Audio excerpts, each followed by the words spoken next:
Welcome to Carousel. I'm your host, Jerry Laird, and I'd like you to welcome Donna Lange. Sorry. That's something about everybody's name should be pronounced the way that it was given to us, but it's amazing what people do to everybody's name. That's right. My name is spelled in a way that you would think that it was pronounced differently, so I understand that. Okay. Well, welcome back. Thank you. Donna is a captain, and she has sailed around the world. And not just exactly sailed around the world. She's gone around the world alone with one stop. 2 stops. Oh, 2 stops. Okay. Right. What was the second one? The second one was around Cape Horn. Oh, okay. So. That'd be dangerous to go by that without stopping. Well, actually, there's a story to all that. I left Rhode Island in November 11th of 2005 and sailed solo to New Zealand without stopping anywhere. That 5.5 months at sea. And it was an amazing trip. I really was very, very dynamic. I had only started sailing in '99, so I haven't been sailing all that long. Oh, that's dangerous. Not dangerous, but what's the word I want? It certainly is a pioneering thing. Yeah, a little adventurous, maybe. Yes. Yeah, kind of a midlife. I wouldn't say a midlife. Well, I guess you could call it a midlife crisis, but it was more so a midlife. It's been a decision. It was. Not a crisis. It was a point in your life where you decide that you want to know what your potential is. And I had gone through something very traumatic, and I'd come to a point where I wasn't what I had believed all my life. I didn't believe was right. It wasn't working for me, and I was on a discovery. I was on a journey to discovery, both discovering my own self, my own potential, to love myself, self-respect, but also to understand truth of what is man. I mean, are we really good or are we really bad? And to develop a worldview that I didn't get from a book or from a man or somebody telling me. I wanted to learn it from the very most essence of where you could learn it, and inside out. I ended up going to sea, and nobody in my world would have ever thought. It wasn't even a concept that I would go to sea, that I could, and yet I have, and it's been an amazing experience. Huh. But I'm trying to figure out where the hell I am. Yeah. Well, Are you? You started out in Rhode Island. I did. And. But your boat is from St. Thomas. Well, actually, my boat was built in Bristol, Rhode Island, which is part of the reason why I left from Bristol and to return to Bristol was because that was the home of my boat. That had also become the home port for me in the United States, and the people there, the community there, had helped me previously. You know, how does somebody, a woman, I have 4 children. 3 grandchildren, how do you end up on a sailboat and doing the kind of things that I had to do to prepare to go around the world? I ended up having to learn how to become all things because I had a boat that was it was delaminated. I had bought a boat that wasn't as sound as I thought. And in that process of rebuilding the boat, re-fiberglassing the boat, it's difficult to explain to somebody, but if you're a boat builder, I literally took the hull of the boat off and rebuilt the entire hull. I've rebuilt the rudders, the decks. I've pulled the deck and the hull apart and rebuilt this boat, and in that process become quite confident as I've learned to work on my engine, do the electricals, do the rigging, do the glasswork, do everything that you need to be able to do so that in the middle of the ocean when something breaks, for the most part I made it so I can. Well, part of this, systems. Were you the type that could, were you interested in, I don't want to say, are you interested in carpentry, were you interested in this or that, but you obviously were a hands-on person all your life. Very much. I mean, you knew, you didn't just suddenly decide, you suddenly were able to take on all these things. You're right. You must have been not trained, but somehow trained. I had opportunities. Raising our family, we raised our family as very natural people. And when things broke, you never would have thought we didn't have money, but we raised our family very frugally. We were farmers, so we didn't have a lot of income. It wasn't until I went back to college to become a nurse that I ended up having a little bit of. Yeah, I have degrees in nursing. I went back to school when I was 30 to get my degrees in nursing. Well, another question. You keep springing these occupations on me and so on.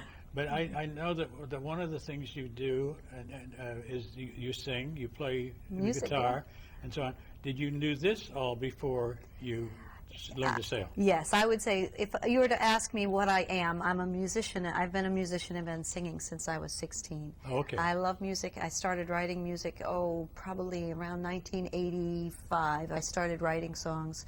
I was in the Christian environment, so I was writing gospel songs. My first CD was a gospel CD. I now have like I have three produced CDs. So music has been a very big part of my life. And when I started sailing, I found I've done such an amazing amount of writing at sea. It's a tremendous environment to write from. So going out to sea, I was seeking, and then I was able to express what I found and what I discovered at sea through my music, which was really an amazing thing to do. Well, in getting yourself together, and getting a boat together, your food, your everything else, your knowledge, and did you have a sponsorship, or did you need money? I did. When I first started to do the final rebuild on the boat before I went around the world, which at this point I still needed to take the deck and the hull apart, the rudder. I had a tremendous amount of work. I pulled the engine out. I had to put a new wind generator, a new winds. I needed steering. Something we talked about the last trip were some of the basic we did to sail, and we can talk about that for a minute. But with all of that preparation, it was amazing how a team of people developed around me. And yes, sponsorship did come. A gentleman sponsored me, Luther Waller with a satellite phone. Stu Kahn came through with financing. But it was all by faith. When I went to Rhode Island, I took the $5,000 I had from doing the deliveries I had done, because I had gotten my captain's license. The last time I was on, we talked about I had sailed previously around the North Atlantic Ocean, so I had experience. And then I got my captain's license, did these deliveries, and I went up. And I put all the money down at the boatyard I would need to be able to get out of the boatyard.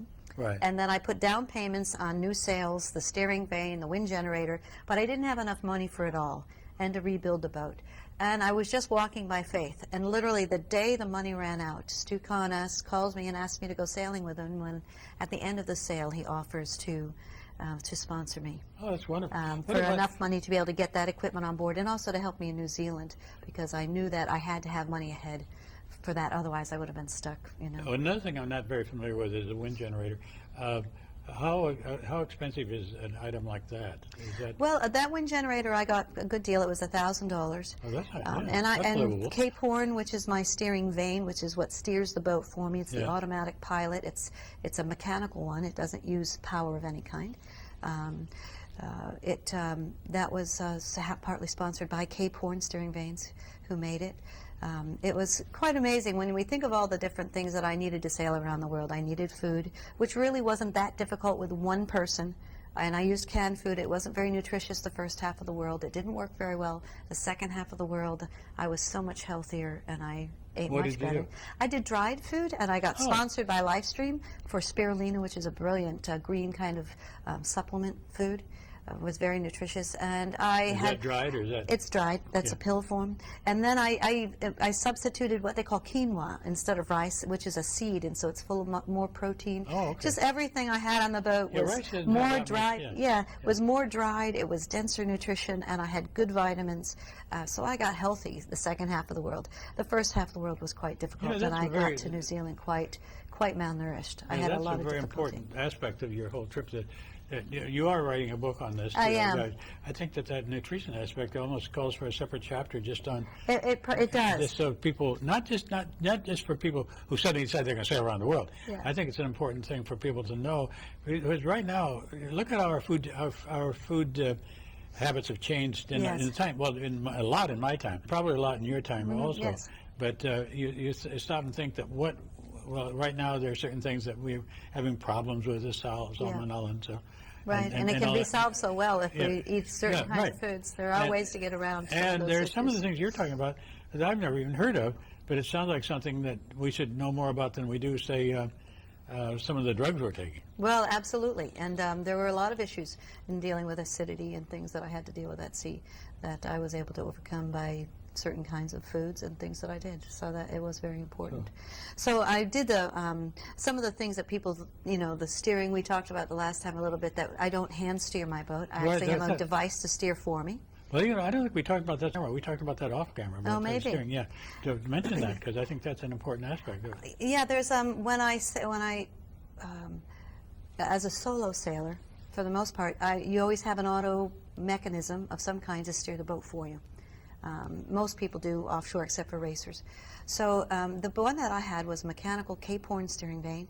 And what it does is it's in a way for, it chooses when you're sailing, you have a few different factors. You have the wind, you have a direction you'd like to sail the boat, and from that direction, the wind is coming at a certain direction towards the boat. Now, and then I set my sails so that they're the most efficient, with the wind coming from that angle to the boat. And once I've done that, if I set the steering vane so that it's also in line with that same thing, as soon as the boat starts to fall off the wind or into the wind, it changes, it makes the wind vane on the back, just like a wind vane on top of the barn. Yes. It makes it move when you change the direction to the wind. And so when it does that, it's designed to compensate. And it moves a little mechanism that moves another little mechanism and eventually steers the boat back on course. But it's affected, everything is mechanical. You know, there is true that I'm an engineer at heart. I like math and science. My best subject when I went to nursing school actually was physics. So I do have a mechanical mind, and I do enjoy those things. So the steering vane was brilliant, and it worked very, very well. And then for power, I had a wind generator. I had an engine on board, but I didn't really use it, and I had a lot of trouble with it getting wet and being inconsistent. But it did, when I arrived in New Zealand, I did use it the last day or so that I was out. But I got all of my power from a wind generator. So that was an amazing thing.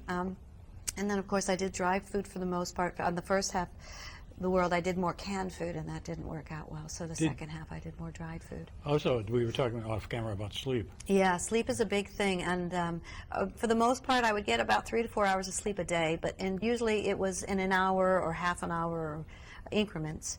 There were times when life was gentler or things were more consistent, and I would get more rest. As a solo sailor on the big ocean and the directions, I was not sailing near coast, and I tended to just cross shipping lanes. I didn't tend to sail. I never sailed actually in a shipping lane. So I would not be really keeping watches. For the most part, it was somewhat of a risk to do that, but that was the only thing that was reasonable to do. Did you see many other ships or not? I didn't. The first half of the world, on my way to New Zealand, I think I saw a couple of fishing boats off of Brazil, and then I didn't see another ship until I got into the Bass Straits of Australia.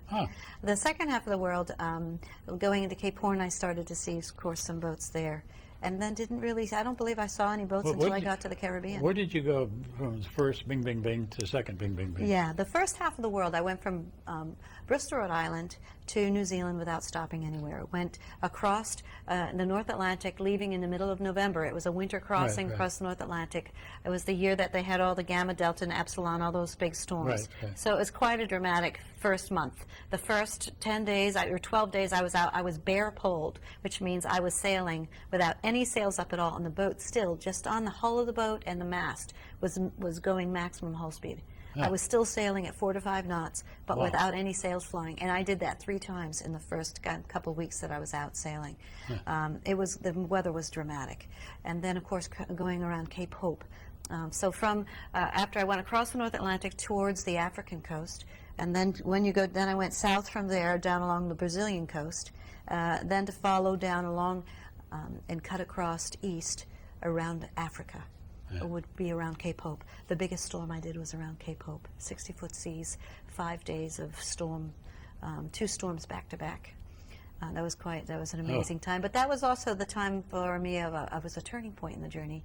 That was the first time that during the trip, during those biggest seas, when I finally felt the first time that my spirit of peace, I had come to a spirit of peace and a belonging and an acceptance that was brand new. You find yourself, And at that point, I felt my peace actually affected the ocean as I watched the storm finally calm. And I sang a song that I sing on the CD, is a cappella song called "Peace Still the Raging Storm." And I sang it for hours and hours and hours and hours at sea that day. And it was a real turning point for me in the whole trip. At sea, it would be, It was very dramatic. Interesting. I know you had some kind of trailing ships. How far back were they? Were they out of sight? I didn't have anything. Nobody was following me. Well, you said they were following you by... They satellite phone. Oh, that's what it is. My Oh, communications, I apologize. my Yeah. communications were, I had a satellite When I phone and said a following, GPS. I just took it for granted. No, there were nobody was out there with me. You're okay. In fact, the That's- first half of the world, I ended up crossing another sailor, Kafari, who was going around the world solo the other way. So then when I got to New Zealand, I was there for months. And during that time, I went back to the States for my mom's wedding, and I did a CD. Went back to New Zealand. In New Zealand, I picked up some new sponsors and a lot more sophisticated equipment. Chris Bone, who is a brilliant captain himself, and we had camaraderie right away. And he had access to, having done some promotional work in the yachting community. He went and found sponsors for me for communications, for Livestream. We ended up being able to get some of the sponsorship for the vitamins that I got, and quite a few other things. It was quite amazing, the difference having the communication. So the second half of the world, I had several ways to get weather independently right on the boat. Did you have to do any repairs on the boat? Oh, absolutely. In New Zealand, I ended up taking the mast down and rebuilding underneath the mast step. Again? To I mean, you did re-support it, it. or you- I did it, yeah. Myself and a gentleman that gave me a hand. And then it turned out that the bow, I didn't realize it till the day I was leaving. We were sailing the boat up the coast of New Zealand, and I was still getting water in the boat, and I couldn't imagine where it was coming from. And in fact, Chris Bone was on the boat with me, and we discovered that the bow had delaminated. The cap of the bow actually had delaminated. So the day I was supposed to leave, instead of leaving, I had to tear the whole rig, the forestay, take it off, the bow sprit came off, everything came off, rebuilt the entire bow of the boat. How long did that take? And put it back. I was 10 days getting Oh, it that's not finished. bad. And then I got it, and then I was able to leave and head to Cape Horn. We better, let's Yeah, show we the gotta picture keep- here. yeah, we gotta keep moving You're not here. going to get into that here. That's Yeah, fine. so the first picture you're going to see is a picture of me rounding Cape Horn. That's going up the Beagle Channel. It was cold. That was a very, very dramatic, even driving. I was driving the boat for the most part up the Beagle Channel, but I, of course, was sailing along as well. And I ended up in a squall, unbelievable squall in the middle. Okay. That was an amazing. When I got to Ushuaia, part of the reason I went to Ushuaia, Argentina, was because the gentleman who had sponsored me for some of my weather equipment lived there. Oh, And okay. he were like, you can't go around Cape Horn and not stop here at Ushuaia, and they hosted me for 2 weeks. And I was able to do a couple of repairs and played some brilliant music there as well. Music was always an amazing thing when I've traveled. When I got to New Zealand, I ended up getting very involved in the music world there and met people, and jam sessions develop. Everywhere I go, I like a jam session because I have so much opportunity to play alone that I love to play with other people. This instrument that you see right here, this is the Caribbean steel drum. It's each of these pads is a different note, and I'm going to play a little bit of music on this instrument. It was something that I learned to play when I went to my first trip before I did the world was to Ireland. And what's been a wonderful thing about music is that music is such a peaceful thing. And the steel pan is all about harmony, all the harmonies going on. And one thing, when you play music, it's amazing how everybody puts everything else aside just to have fun. and Run enjoy around the that one music. more time like you did. Yeah, this is each one of these notes. That's the scale on the steel pan. I So- never knew that. I mean, all right. So normally you hear music like this.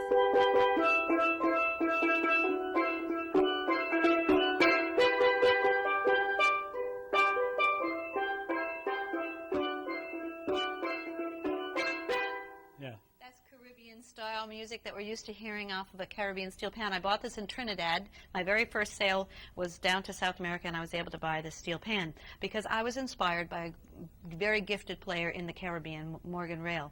So by the time I'd gotten to Ireland, I had started to play Irish music. And this is the amazing thing about this instrument is that I've been able to adapt this instrument to every kind of music that you could play. So what I'd like to do is I'm going to play you an Irish jig, Okay. but on the steel pan.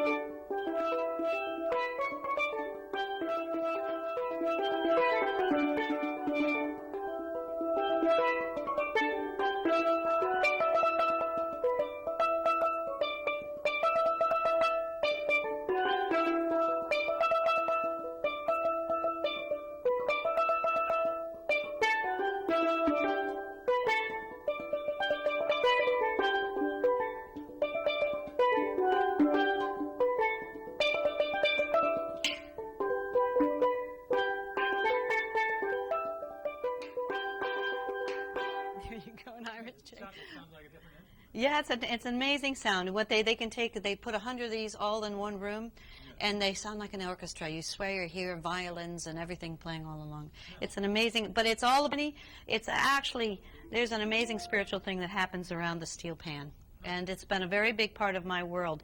It's been creating harmony and realizing when things aren't harmonic, they're not healthy. And a part of my journey was all about coming to healthy places, and the steel pan has been part of that. So, and whenever we play it, it's always that way. Some of these pictures of you also playing other than the steel pan? Yeah, I also play the guitar. I play the tin whistle, and I play the Irish drum. Bunch of different instruments. This is Danny. This is a gentleman, a friend of mine, and this is the last jam session before I left New Zealand. I had a few minutes waiting for the customs officer to get me all settled out, and so Danny and I sat and played a bunch of songs together. Okay. That's in New Zealand. What is it? How many more pictures do we have? I think there's the next picture, I believe, is of me playing the steel pan in the Caribbean. If we get that picture on up there whenever it comes. It takes a little. All right, there we are. There we go. There I am. That's another band jamming away when I show up in the Caribbean. These are all good friends that I've played with at different times, and we had a blur. This was after I'd completely finished the whole world. I got back to the Caribbean, and they had a big party for me. It was an amazing time. These are the people that supported me. When I originally bought my boat, these are the people that originally helped me to find my boat. This was the environment and the people. You're in your boat on this trip too, right? Yeah, that was right at the end. That was it was, what was the date? It was the end of March. Oh. In 2007 was when that was. Oh. And this is after, That's when I left the Caribbean, I was in a very, very bad storm, and I ended up having to go into Bermuda because of the situation. And then I went back to Bermuda, and this was the very final leg. If we talk about the trip as far as leaving Bristol and returning to Bristol, this is the last part of the leg. When we talk about circumnavigating the world, it really includes from when I'm in the north of the equator, and when I go around the world and I cross that outbound track, again north of the equator.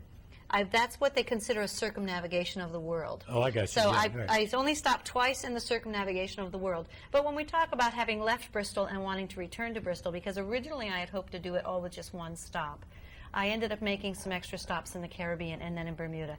And this is Billy Black, a brilliant photographer, who came out, and that's me trying to get into Newport.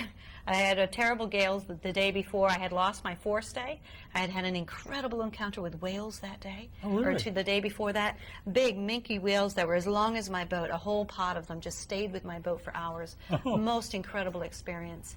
That was an amazing day. That was when I finally came in. It was actually very lovely. The whole town of Bristol just welcomed me. The Hair Shop Museum had a big welcome home party for me. I got honors from the Josh Slocum Society, from Sailing Association, all kind of different, from the Hair Shop. The State Department in Rhode Island declared a Donna Lange Day and honored me, and I was able to speak to the legislators about for the love of oceans and advocacy, and it was an amazing. I hope that did some good. The whole thing was great. Yeah. It was the town of Bristol has just been such a family to me. So the Rhode Island depends so much on the sea. They do. It's a great tie-in. They totally love it. And the Harrishoff, of course, they've been boat builders for 100 years, so they had a total appreciation for my trip and what I had accomplished. When my son was living in Portland, Maine, but he also had worked in. Where are you going tomorrow? Mystic. Mystic, don't get old. But little by little, he just kept building. But I got to learn to love the sea almost as much as he had. Yes, I was in the Seascotch in Omaha when I was a kid, that's right. but that's a little far away from the sea.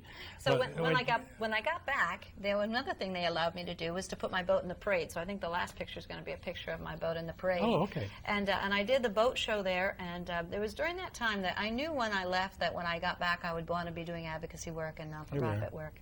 There it is. Now it's a little bit difficult to see. My boat is at the trailing edge, and I don't know how good your picture is there on your home television, but you can see a dolphin coming up the front. Actually, the whole side of my boat is painted with a beautiful wave with a picture with the words "For the Love of Oceans," and that was my theme, and that will be the nonprofit organization. You can see me up on the deck. I'm playing the steel pan with a very good friend of mine is playing the mandolin along with me, and we went through the whole parade singing "For the Love of Oceans," which I'm going to sing for you. The Youth for Oceans is an organization, an initiative group of young people that with a writing advocacy program. And the logos were all made by a very good friend of mine who's donated them to me. And again, the town of Warren and Bristol it was just been such a bringing together of people. Oh, yeah. And everybody just so excited about Well, it's a great... about caring. Not just a cause, it's a great happening. It has been. It has been a wonderful happening. Because I can see, like, just this interview, I can feel just sort of the flow of well, your excitement for one Well, thing. I'm very excited. And oh no, but Yeah. it's beautifully infective, so that you That's get good. it, and you get the enthusiasm builds, and the cause is so right. Well, it's So- an amazing because that boat, when we went through the parade, 50 people had gotten involved, from Okay. the painters to All the right, designers. you only got 2 minutes to do your song. So. Okay, so this is the song that I wrote this song for the purpose of doing the parade. Okay. So the song's called For the Love of Oceans. For the love of oceans, I have sailed around the world for the cause of caring the whale, sea turtle, the albatross, flight, dolphins migratory. The ocean, our lungs, keeps the air that we breathe. For the love of oceans, the love of man, for the love of God, we must care. For the love of oceans, the love of man, for the love of God, we must care, we must stand.